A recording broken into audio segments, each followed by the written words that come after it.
We're dilly-dallying, so let's just go ahead and get started now.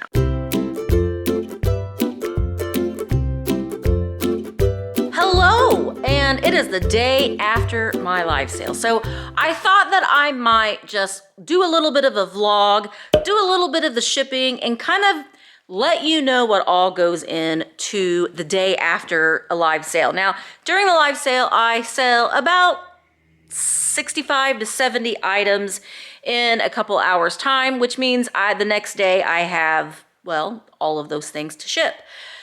So I will show you the broad spectrum of everything that's going to get shipped today and kind of, I guess, let you into the method of my madness in some aspect of what I do. I'm gonna set the camera up on a tripod and just kind of film the process, but I'm also going to take some pauses to show you some of the things that I am shipping and the things that I do for the shipping. So it is, now listen, I got a late start this morning. It's 10 o'clock. It's 10 o'clock in the morning. I normally try to get here about 8, but that didn't happen this morning. So, but that's okay. But we're starting at 10 o'clock and we'll see how long it takes me to get all of these things packaged up. But let me show you what they are. Alrighty, all of these items here on this table were sold last night during my live sales. Now I have my live sales. If you don't know, I have my live sales every Wednesday at 1 o'clock Eastern Standard Time.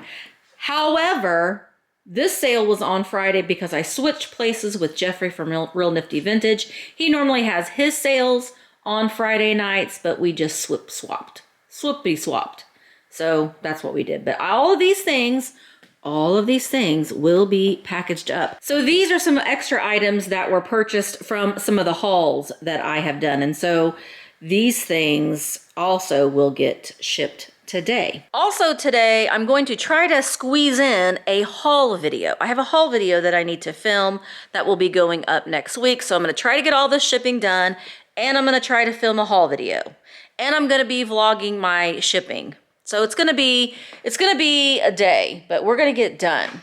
And you are gonna get it done with me. We're gonna do this together. So let's get started. We're dilly-dallying, so let's just go ahead and get started now.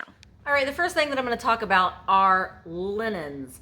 I do ship all of my linens out in a zipper bag. It just protects them from any kind of moisture or anything like that. If they're left on someone's porch, you know, inevitably there might be some rain or whatever. So it just adds a little bit more of a protection to it. Now this is just a Ziploc bag. I do order just plain Ziploc baggies on Amazon, but I use these as well. And again, and I say this all of the time, and this still is true to this day, always, always, always send your information in your item. You want your people to know who you are. I usually stick in a card, and I have a bunch of like little package toppers. A lot of times I'll buy like old postcards in a lot, or old greeting cards, and I will use those as a package topper. But just simply tossing them in like that. And then I have these thank you stickers that I will add on to the bag. And I have these really fun poly mailers. Now I get my poly mailers from You Pack and Ship. You can see it right there. Smile Mail, You Pack and Ship. They're the best ones that I have ever used. They're nice and thick. They just feel really good and they're inexpensive and they have a lot of fun designs. When you're shipping a lot of items, I get bored with using the same old. So sometimes these fun patterns are just as much for me as they are for my customer because I get bored. I want to see something fun. So I stick that in the poly mailer, push some of the air out, close it up, and then weigh it. This weighs 2.9 ounces, so I will write down, you're always gonna round up, so I will say this weighs 3 ounces, and it is 10, I was gonna say, I knew it was 10 by 10, but we're gonna go ahead and measure it again, 10 by 10. And then I'll write the customer's name on this, and I'll add it to a pile. Once I get, 7 or 8 piles boxes stacked up, I'll stop, and then at that point I'll go ahead and start sending out some invoices. So usually I'll get 7 or 8 boxes done, and I'll have everything written down, and then I'll send out that batch of invoices. So I'm going to continue to get some more of these packages done, and we'll get the invoices sent out.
The next thing I'm going to talk about shipping is this little wide mouth frog. Oh, that's my little salute to Liz and Mr. Retros. This guy, I'm going to put a little bit of I am going to put some paper inside his little void because I don't want to give him any kind of space to where, I don't know. I just makes me feel like if he's filled with something, he's less likely to break. So it just makes me feel better. I don't know if there's any scientific reasoning behind that, but it makes me feel better. So I have a bin down here just full of extra paper from when I've gone shopping and stuff. And we're gonna feed him some paper. Is that good, Mr. Frog? He thinks it's yummy. So we're gonna fill his little mouth up with some paper. Blech. Here he is. Then I'm gonna put him in a 7x7x6 box, and you can get these free from USPS. I'm going to set that aside, and we're going to wrap him up in some bubble wrap. Now, I say this all the time, but somebody at the bubble wrap factory might need to be fired because I order perforated bubble wrap, and a lot of times it's not perforated, and it just upsets me. So if you're in the room with me and while I'm shipping, you might hear me say that about 15 times, that the person at the bubble wrap factory might need to be fired because they're not perforating the bubble wrap very well. All right, so we got our frog down here, and we're just gonna tuck him and roll him. He's gonna go for a ride. Whee! Whee! Okay, so he is nice and cushioned in his bubble wrap pillow.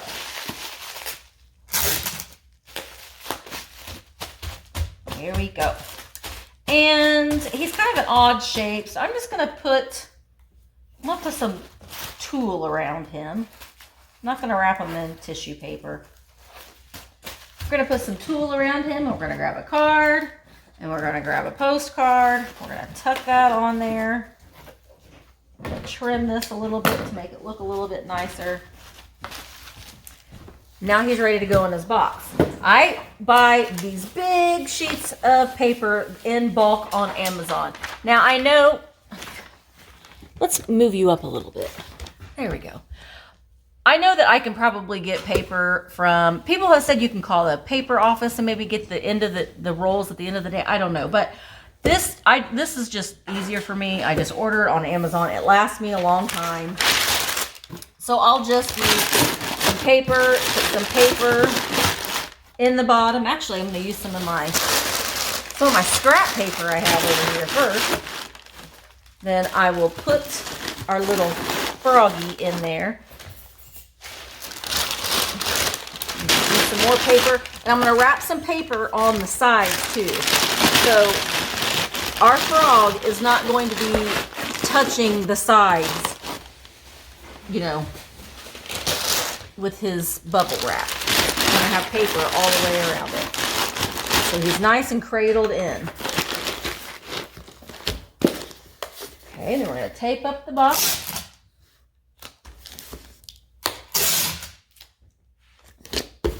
Now, I don't use a tape gun. I know people will comment, why are you using a tape gun? I don't like them. I just don't. I wrestle with them. I don't like a tape gun. I just do it my own way. I beat to the tune of my own drum. Or however that saying goes. But this guy weighs 1 pounds, 1.4 ounces. So we're going to say he weighs 1 pound and 2 ounces.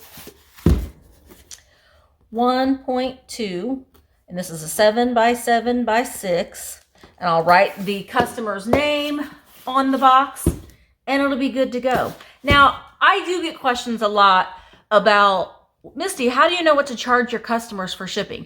I don't send an invoice out until I have everything packed, so I know exactly how much it's going to cost to ship this. This will ship priority. If it was under a pound, I could not ship it in this priority box. You can only ship items that are priority mail into the priority shipping boxes that you get for free. It would be nice if they offered first class boxes, but they don't.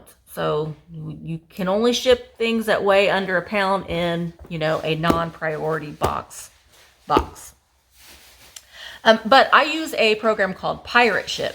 And it's free to make an account, and I just link it to my business account, and all of the shipping I get charged. I mean, I charge the customer shipping, but you know, at the end of the day, I get billed for it. You know, it's just kind of built into my expenses. But whatever, when you get an invoice from me, I'm sending you exactly what I am being charged through Pirate Ship. So people ask me about, how do you know on your eBay listings what to charge people? Oh, I do calculated shipping. So calculated shipping means I'm shipping from Indiana, and if my package is shipping to California, I put in, now I don't package up the things that I sell on eBay, but I've been doing this long enough to know approximately how much something will weigh within a ballpark range. If there's an overage of shipping, then I will refund the customer. But if sometimes I lose money on it a little bit, but you do get used to knowing how much something is going to weigh. Now, in the beginning, I used to weigh everything, and because I didn't know, so I was learning. But now I've been doing this for a while. I pretty much know. So my advice on that would be just to go ahead and weigh something. You don't have to get it all in the box. You can put the item down.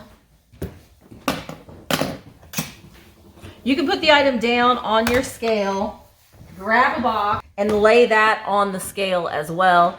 And you're going to have to get in some, you're going to have to add a little bit for paper and packing peanuts and whatever else. But it'll give you a general idea of what to put in as your dimensions on your box, because that's what matters.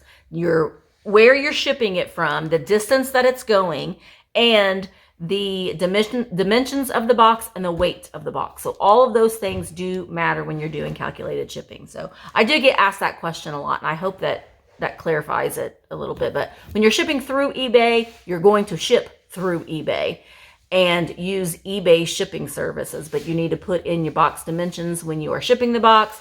But when you're listing it, you kind of have to just at least know somewhat what it's going to weigh and what the dimensions of the box that you're going to be using is. With my live sale items, I use Pirate Ship, and I don't send an invoice out until I know exactly what it will be. And essentially it is calculated because it depends on where it's going. So I hope that clarifies some things. All right, let's keep shipping. Okay, the next item that we are going to ship off are these 2 vintage paint by number pieces. Now I have shipped big pieces of artwork. These are small, so they're going to be they're going to be a lot easier to ship. I am going to put them each in a zipper bag separately, because I don't want them to, bang around on each other and get damaged in shipping. So it's just best, in my opinion, to protect them from that. And the baggie just gives a little bit of a barrier to help protect them. Now these are the big Ziploc baggies that I do get on Amazon, and everything that I use in shipping is all linked in the description down below. So if you have a question on anything from my tape dispenser to the tape I use to the bubble wrap, it's all. I need to get this paper on there. Some of the boxes. All right, and then I'm going to use this paper to wrap up. Can you see that? Let's make sure. So I wrapped this one kind of in a layer, and I'm going to wrap the other one.